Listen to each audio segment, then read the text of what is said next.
نحمده ونصلي على رسوله الكريم أما بعد فأعوذ بالله من الشيطان الرجيم بسم الله الرحمن الرحيم الحمد لله الذي خلق السماوات والأرض وجعل الظلمات والنور ثم الذين كفروا بربهم يعدلون هو الذي خلقكم من طين ثم قضى أجلا وأجل مسمى عنده ثم أنتم تمترون وهو الله في السماوات وفي الأرض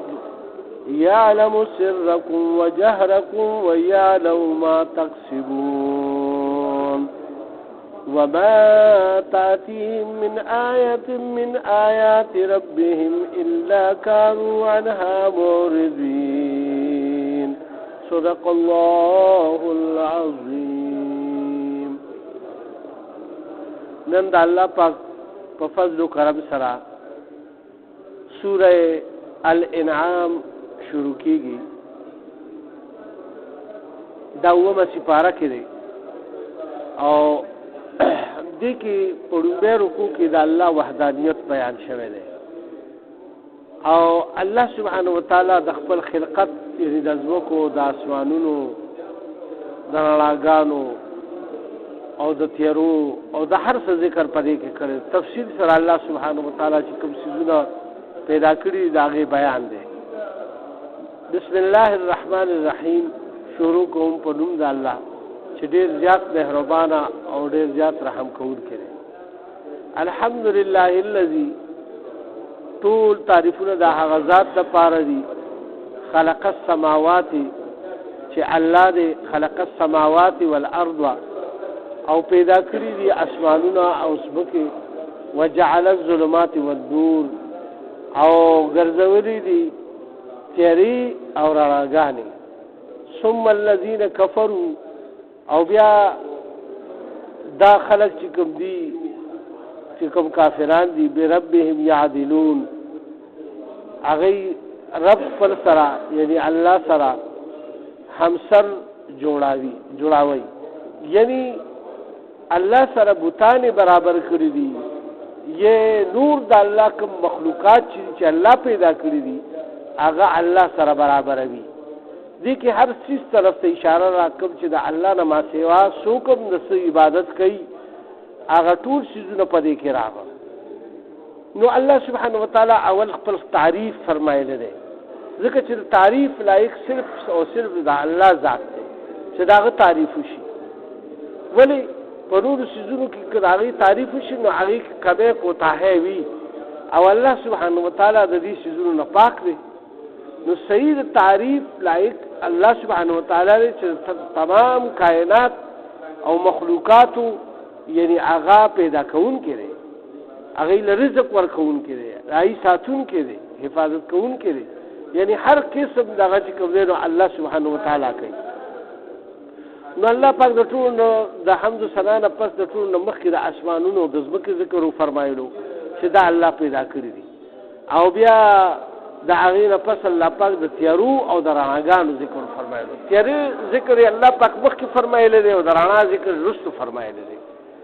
نو که تاسو سوچ وکړئ چې کومې پورې ګوره نور نه راختي کړو تر هغې پورې تیارې وي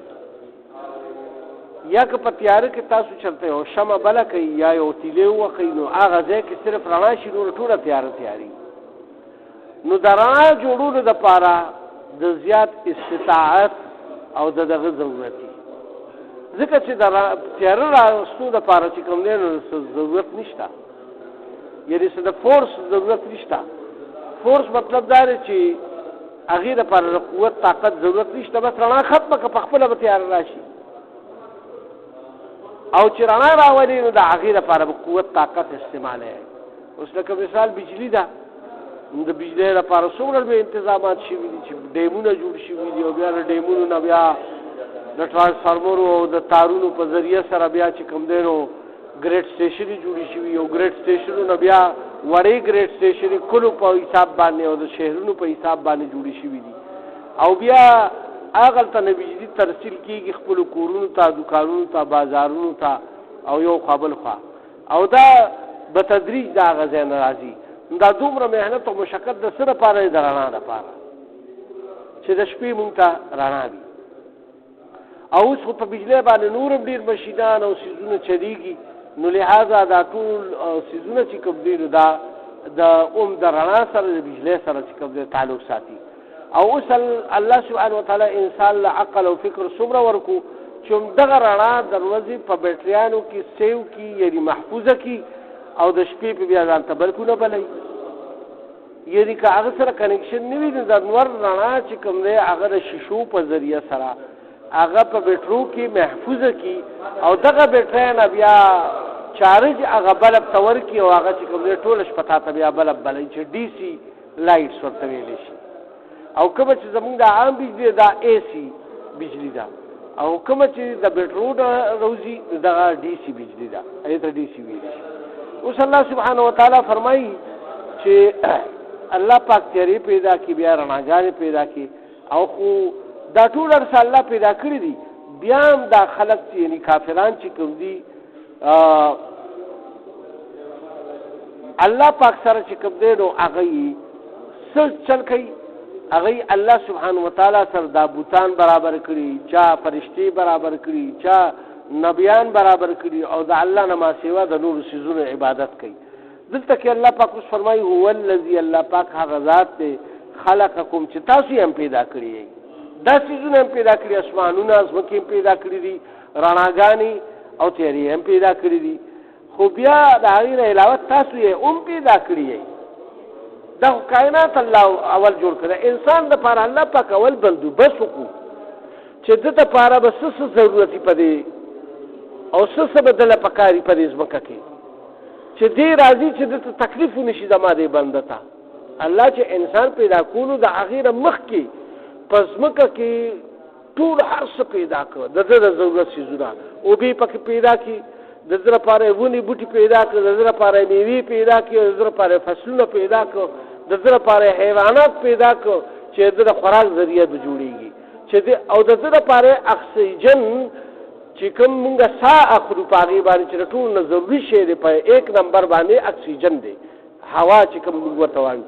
د دون وافر مقدار سره پیدا کړ د دې قدرت انشاء بادشاہ له پلاس کې نه دی ورکړي چې څوک په چا باندې هوا بند کړي یو کور والے یو دشمن په بل دشمن هوا نشي بندولې دا قدرت الله سبحانه وتعالی خپل ځان سره یې او دویم نمبر ضرورت غټ چې کوم د انسان د پاره دی نو هغه اوبو ضرورت دی په بدن کې تقریبا 80% چې کوم دی نو اوبه استعماليږي نو د اوبو ضرورت چې ډیر زیات دی نو الله پاک د هر سړي په کور کې چې کوم دی نو چینه روانه کړی دا بورو کې کویو کني او هغه باندې اوبه وباسي او هغه کېږي یا دریابونه چلولې دي چې هغه یو ملک نه بل ملک ته یو ملک پوره قبضه نشي کولای اوس کډیر انډیا کوشش وکړي زموږ نه د عباسین نشي منې کولای عالم کې دا نه د بلک راځي د شانتي افغانستان نه چې کوم د لاندې سین مو ورته وایو یعنی کړه نو دا مطلب دا کړه وسغې منې کولای شو دلته به منې کړو مثال خبر تاسو کو دا تاسو مثال د دې لپاره در کوم چې دلته کې موږ وسیګو موږ ته د دریابونو پته ده نو دا یعنی په دې باندې چاله قوت الله په خپل ورکړي چې دا په یو بل باندې بند کی لہذا نشي بندولې نو د دې لپاره دا غیر ضرورت مین ضرورت الله پاک پوره کړ اوس الله پاک فرمایي چې والذي خلقکم او هغه خدا ذات چې تاسو یې پیدا کړی بیا او بیا صفه من طین د سره پیدا کړی د دې ځمکې نه الله پاک آدم علیه السلام د خټه نه پیدا کړو او الله پاک د فرشتو په ذریعہ سره د چې کوم د جوسه جوړه کړي چې الله وت څنګه فرمایل او هغه شانتي د لاسونه خپي غوګونه او سترګې او یو شی ولا جوړ کو او ډیرو حدیثو کې داسې راځي مفهوم داسې دی چې مطلب دا سر چې کوم دی کنه او د کې سترګې او خلو دا ټول د نیمره ربره دا الله په خپل ګوتو باندې جوړ کړي انسان نو دا الله سبحانه وتعالی انسان تیار کو او کونه چې ورته فرمایل د کې وینم جاری شو په د کې ضرب کار شروع کړ د انیم کار شروع کړ د سماعتم کار شروع کړ د لیدلم شروع کړ ار یو شی شروع شو نو کې سره وای چې دا څنګه شو دا شیطان خدا شي نه مانی ای خو چې نه مادي سيزونو نه مونږه دا څه نه منو نو بیا لکه بیا ړومبې شی څنګه جوړ شو چې تاسو وایي به د دریج دغه شو او د دې معجزې خو الله پاک د دې نه مخکې صورت کې ذکر وفرمایلو چې عیسی علیه السلام به د خټې نه مارغه جوړ کړو او هغې کې به چې څه د چوف نارې کړو نو بس هغې کې هغه به مارغه به شو بیا به یې پرېښو نو وابل به نو په هغه کې بڼې څنګه راغې هډوکي به څنګه راغه او سا به پکې څنګه راغه نو دا الله پاک د دې دپاره وښولو چې یعنې مطلب زه په دې قادر یم چې د انسان د پیدایش نه څوک انکار ولیکي. اوس دلته کې الله پاک فرمایي چې الله پاک هغه ذات دی چې تاسو یې پیدا کړئ د خټې نه. بل زمونږ چې څومره څیزونه دي اجزا دي نو دا د خاورې نه پیدا کېږي. تاسو وکته که نه نو د دې خاورې نه چې کوم دی نو زمونږ او ستاسو اجزا پیدا کېږي هغه غنم دي جوار دي او که هغه هر یو شی دی زمونږ تاسو ټول څیزونه وګورئ که نه چې کوم مونږ خوراک کوو ټول د دې ځمکې نه پیدا کېږي که نه نو الله پاک د دې لپاره وفرمایل چې دا ما تاسو ثم قضا اجلا او بیا مې ستاسو لپاره یو زندگی یو وخت به مقرر کو تاسو یو بے مقرره وخت نه راغلی چې نامعلوم وخت پورې تاسو په زندګۍ کې به پاتې کېږئ بلکې تاسو لپاره ما یو وخت مقرر کړو چا به 80 کاله عمر چا به 100 کاله عمر د چا به 10 کاله عمر د چا به 20 کاله عمر د عمر چاته پته نشته چې څومره عمر دی واجل مسمى او بیا یو بل وخت اجل دی چې هغه مې یعنی مقرر کړی دی چې هغې ته د قیامت هغه ورځ ویلی شي. اختتامي د دې دنیا به یو ورځ داسې راځي چې دا ټول هر څه به ختمېږي هېڅ شی به نه پاتې کېږي لہذا دا ځمکه اسمانونه او دا ټول څیزونه چې الله پیدا کړي دا ټول به ختمېږي انسان به مړ کېږي دی او بیا دوباره الله پاک ژوندی کوي. دلته کې الله سبحانه وتعالی دا وفرمایل وعجل مسمى عنده ثم انتم تمترون او دا الله په نسبت باندې هغه ورځ چې کومه د قیامت ته نو هغه مقرر ده او دوی په هغې کې په راتلو کې شک کوي. کافران څومره چې دي نو هغې قیامت نه مني محشر ورځ نه مني هغې کې هغې دغه کوي چې یاره څوک به بیا د دې خاورو نه پیدا کېږي او دا خو په خاورو کې ملو شي هډوکي به ریزه شي بدن به خاورې شي که نه نو بیا به دا څنګه دوباره پیدا کېږي نو دې دپاره هغې د دې نه انکار کوي خو الله ورته وفرمایل چې تاسو یعنې لا په دې کې په شک کې خو دا به زه کوم بیا به تاسو ته پته ولګي. اوس الله پاک فرمایي وهو الله او هغه خو هغه الله دی یو الله دی فی السماوات و فی الارض چې په اسمانونو کې دی او په ځمکو کې دی یعنی د هغه حکم په اسمانونو کې او په ځمکه کې چلیږي هغه حاضر او ناظر دی عالم الغیب ذات دی د هر څیز د خبردار دی او هر څه ویني ګوري د هغه نه څه پټ پناه نه دي یعلم سرکم و جهرکم او هغه ته پته ده د پټو څیزونو او د څرګندو څیزونو چې څومره پټ څیزونه دي یعنی که هغه ښکاره نه دي لیکن هغه به دغه پته ده او کوم څرګند خو چې دي هغه څرګند دي هغه ما الله ته پته ده ویعلم ما تکسبون. اوس الله پاک د دې نه مخکې ولې دا پټ او څرګند څیزونه وفرمایل الله پاک ورپسې وفرمایل ویعلم ما تکسبون او الله پاک خبردار دی هغه کارونه چې کوم تاسو کوئ ستاسو د کارونو نه خبردار دی تاسو چې کوم فعل کوئ پر ځمکه کې لګیایئ او کوم کسب کوئ کوم عمل کوئ ستاسو لاسو خپله صادریږي نو دا چې کوم دی نو هغه الله په علم کې دا یو شی وما تعتیهم من آیت من آیاتی او نه راځي ستاسو ته به یو نشاني د نشانیانو د هغه ربهم د رب خپلنا الا کانوا عنها معرضین مگر دی د خپل رب نه یعنی مخ اړونکي دي د رب د طرف نه خدای ته آیاتونه راځي خدای د دې نه یعنی مخ واړوي او د منلو نه انکار وکړي د دې دپاره الله پاک فرمایل چې دا خدای کوي فقد کذبوا بالحق نو هم دغه شانتي په تحقیق سره دروغ ګڼلی وو دا حق خبرې لره لما جاءهم چې کله راغو دوی ته فسوف یأتیهم نو عن قریبه چې راشي انباء دوی ته هغه حقیقت چې کوم راتلونکی دی ما کانوا به یستهزئون چې کوم پورې دوی خندا کوي دوی اوس خو خاندي چې دا دې کومې خبرې مونږ ته دا پیغمبر علیه السلام کوي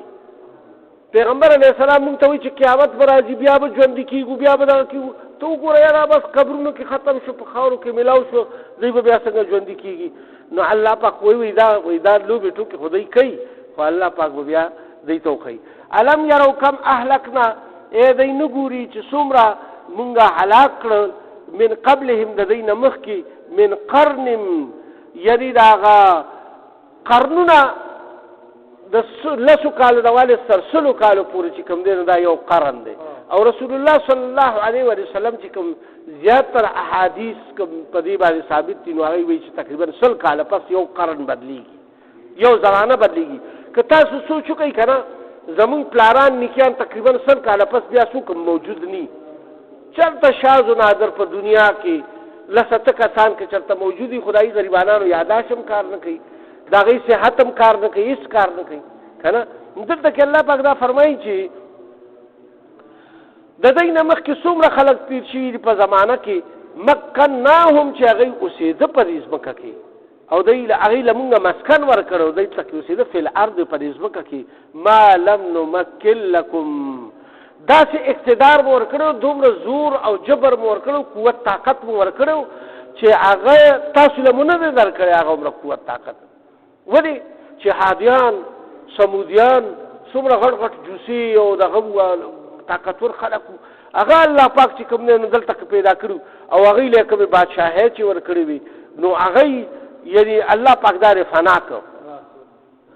وارسلنا السماء علیهم مدرارا او بیا مو راولېږل په هغوی باندې د اسمان نه اوبه یعنې خو خیراز هم وکړو ځمکه به وله ډېره زرغونه کړه او د هغې نه فصلونه راووته او ډېر زیات چې کوم دی نو هغه دغه شو. او بیا الله پاک فرمایي جعلنا الانهار تجري من تحتهم او وګرځول د هغوی په هغه ځمکو کې او د هغوی په هغه علاقو کې نهرونه چې هغه به بهېده د هغوی د کورونو او د کلو د لاندې یعنې د سیندونو په شکل کې د ولو په شکل کې او مختلف شکلونو کې الله پاک د چشمو په شکل کې هغه بهېده. فاهلکناهم بذنوبهم نو بیا مو هلاک کړه هغوی په خپلو ګناهونو سره. دا ګناهونه چې دوی کول او د الله نافرمانۍ کولې نو بس الله پاک هغه ټول هلاک کړه. وانشأنا من بعدهم قرنا آخرین او بیا مو پیدا کړه پس د هغوی نه نور قومونه څومره قومونه مونږ د هغې نه پس بیا پیدا کړه ډېر قومونه مو پیدا کړه او دا به تدریج را روان دي. ګوره اول د نمرود بادشاهي وه بیا د هغې نه پس سموده بیا د فرعونیانو زورو شورو بیا چې کوم دی د روم د بادشاه او بیا چې کوم دی د ایران د بادشاه او دا ټول زورو بیا چې کوم دی د هغې نه پس الله پاک مسلمانان محکم کړ. دلته کې الله پاک دا فرمایي چې دوی څومره خلک راغه او لاړه ولو نزلنا علیک کتابا. دلته کفارو دا یو اعتراض کړو چې تا باندې دا قرآن شریف یار داسې شکل کې ولې نه نازلېږي چې دا پوره لیکلی شوي وي او دا تا باندې نازل شي. دا خو مونږ ته پته نه لګي خو ته خبرې کوې دي صحابو ته هغوی یې لیکي او بیا مونږ ته وایي او دا وایي چې دا قرآن دی. نو تورات څنګه چې راغلی او داسې لیکلی شوی کتاب مونږ له پکار دی. الله پاک فرمایي وقالو او وایي دی لولا انزل علیه ملک کنا ولو نزلنا علیک کتابا وایي که چېرې نازل کړی مونږ په تا باندې کتاب فی قرطاس هغه لیکلی شوی په کاغذ باندې فلمسوه بایدیهم نو دوی به مسه کړی داسې په لاس باندې به یې نیولی کتلی به یې چې هغه دا کتاب دی داسې به یې کتلی نو بیا به یې څه ویلي لقال الذین کفروا نو ضرور به ویلي دغه کافرانو ان هذا الا سحر مبین دا خو نه دی مګر جادو دی. څنګه دا کتاب راغو دا کتاب څنګه एकदम را نازل شو مونږ خو بس په دلته حاضر شو دا خو په جادو داسې کار کېږي. نو دوی به بیا دې ته څه ویلي دې ته به بیا جادو ویلی و دا خو یې سحر دی ښکاره چې مطلب یې تعالی دا راغو. وقالو او بیا به دا وي لولا دا به وي لولا انزل علیه ملک په تا باندې یو فرښته ولې نه نازلېږي چې هغه ستا ګواهي ورکوي چې دا د خدای پیغمبر دی. اوس الله پاک ورته خبره کوي ولو انزلنا ملکا وایي که چېرې مونږ نازله کړې وي دغه ملایکې لره یعنې فرشتې لره لقضی الامر نو بس بیا خبره دی کیسه تمام شوی وه هلاک شوي بو ټول ثم لا ينظرون نو دی ته بیا مهلت نو ورکړی شوی او بیا الله پاک فرمایي لکه مثال که چېرې فرض کا مونږ ملایکه راولېږله نو ملایکه خو دی ته اول ښکاري نه به ښکاري که نه نو هغه انساني شکل کې راځي چې انساني شکل کې راشي نو دی وایي دا رقم یا نه سړی راغو دی خو مونږ نه پېژنو دا خو چېرته نه راغلی دی او تا ځان سره کېدولی دی نو چې سړی انکار کوي هغه خو بیا د هر څه نه کوي که نه لہذا دلته کې الله پاک فرمایي چې که وایي فرشته مونږ نازله کړو دی بیا د هغې نه انکار وکړو نو وایي مخې سره به پرې عذاب راغلي ولې چې څوک هم یو معجزه وغواړي د الله پاک او هغه معجزه الله پاک ښکاره کړي نو بیا څه چلو شي بیا الله پاک حکم او هغه انکار وکړي هلاک شي بیا دلته کې الله پاک اوس دا فرمایي ولو جعلناه ملکا لجعلناه رجلا په خپل الله تفسیر فرمایي وایي که چېرې مونږ ملایکه رالیږو نو هغه به د سړي په شکل کې وي او بیا به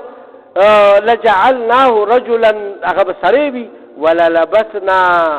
عليهم ما يلبسون او بیا به دی په هغه شوبه کې اخته شي په کومه شوبه کې او په کوم شک کې چې دی مخکې نه اخته دي